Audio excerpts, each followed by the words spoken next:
Alright, this is a demonstration video on measuring for cabinet glass, and then there's another little segment to the video that's figuring out the number of square feet that you need to put in for after you measure your glass.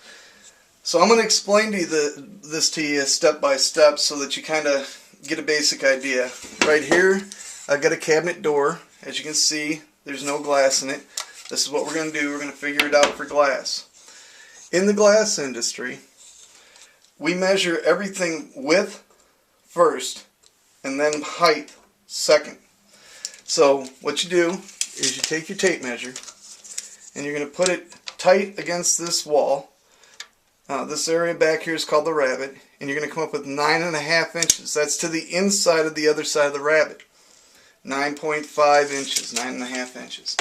You write that down on a piece of paper, and then you put times, and then you go height. Once again, pushing the tape measure up against that.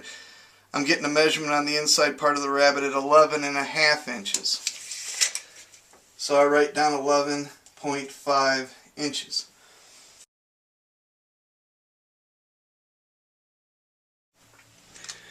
Now we've determined I have two of the same size, 9.5 by 11.5, 9.5 by 11.5. So in order to figure out square footage, you take the width times the height.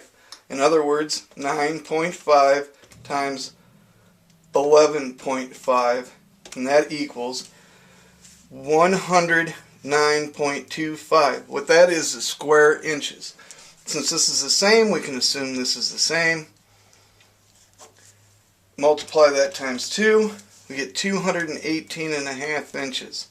Now, this is giving me square inches. We need square feet.